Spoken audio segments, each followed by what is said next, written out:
नमस्कार दोस्तों, आज मैं आपको अपनी बॉडी की एक बहुत ही इम्पोर्टेंट ग्लैंड जिसका नाम है पैरोटिड ग्लैंड, जो कि सलाइवरी ग्लैंड होती है, उसके ट्यूमर्स के और उसके इलाज के बारे में एक इम्पोर्टेंट इंफॉर्मेशन दूंगा।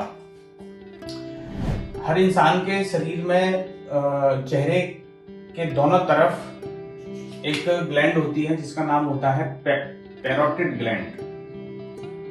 पैरोटिड ग्लैंड जो होती है वो दो होती हैं, एक राइट की और एक लेफ्ट की। राइट साइड और लेफ्ट साइड दोनों तरफ ये ग्लैंड्स होती हैं और ये ग्लैंड्स का काम होता है मुंह के अंदर लार बनाना, सलाइवा का बनाना। तो इसमें क्या होता है, ये जो ग्लैंड होती है इसके अंदर 90% केसेस में एक गांठ बनती है, ट्यूमर बनता है, जो कि बिनाइन ट्यूमर होता है जिसका नाम होता है प्लियोमॉर्फिक एडिनोमा। प्लियोमॉर्फिक एडिनोमा एक बिनाइन ट्यूमर है। बिनाइन का मतलब होता है नॉन कैंसरस ट्यूमर। लेकिन अगर ये ट्यूमर लंबे समय तक किसी इंसान की पैरोटिड ग्लैंड में बना रहे तो ये कैंसर में भी तब्दील हो सकता है, कैंसर में इसका कन्वर्जन हो सकता है। और जब ये कैंसर में कन्वर्ट होता है तो ये बहुत ही खतरनाक और जानलेवा भी होता है। तो हमको समय के रहते हुए प्लियोमॉर्फिक एडिनोमा का इलाज कराना चाहिए। प्लियोमॉर्फिक एडिनोमा का एक ही इलाज है, सिर्फ ऑपरेशन से इस ट्यूमर को निकालना।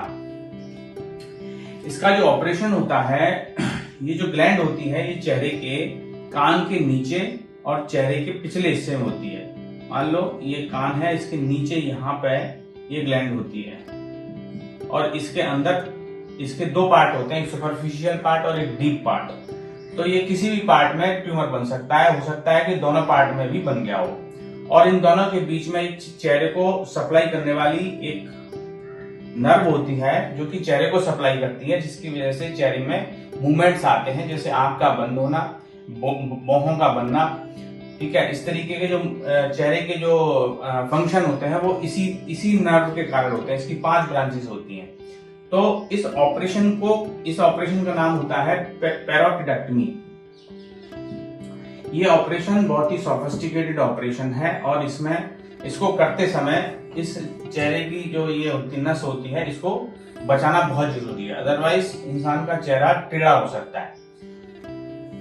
इस ऑपरेशन को करते टाइम हमको ये ध्यान रखना बहुत जरूरी है कि ये जो ट्यूमर है इसके साथ नॉर्मल पैरोटिड का भी पार्ट साथ में ऑपरेशन करके बाहर किया जाए, क्योंकि अगर खाली इस ट्यूमर को ही ऑपरेट करेंगे, इस ट्यूमर को ही निकालेंगे, तो इस ट्यूमर के वापस आने की संभावना काफी ज्यादा होती है। और इसका आधा अधूरा ऑपरेशन एक्सेप्टेड नहीं है, क्योंकि आधा अधूरा ऑपरेशन करने के बाद में अगर ये ट्यूमर वापस से फिर से आता है तो इसको दोबारा ऑपरेशन करना बहुत ही कठिन है। दोबारा ऑपरेशन करने में चेहरे की नस का कटना बहुत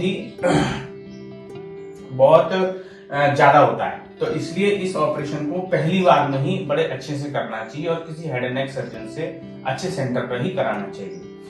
तो अभी तक हमारा जो एक्सपीरियंस है, हमने कम से कम 150 से ज्यादा इस तरीके के ऑपरेशन किए हैं और अभी तक 7 साल की बच्ची से लेकर 80 साल तक के वृद्ध का भी ऑपरेशन हमने किया है।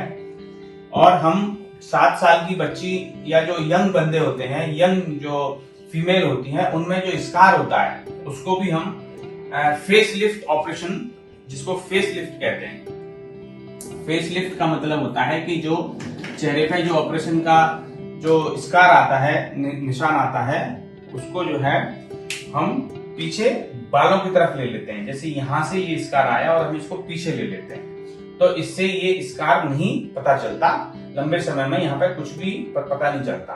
तो इसको कॉस्मेटिक मिनिमली इन्वेजिव पैरोटिडेक्टमी भी कह सकते हैं। तो इस तरीके से हम इस ऑपरेशन को करते हैं और चेहरे की सारी जो ब्रांचेस हैं उनको बचाते हुए हम इस ऑपरेशन को करते हैं।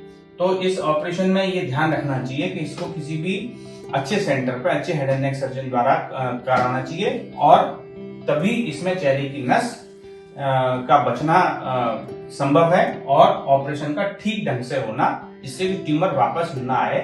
इसलिए इसको अच्छे सेंटर पर, अच्छे हेड एंड नेक सर्जन से ही कराना चाहिए। Thank you.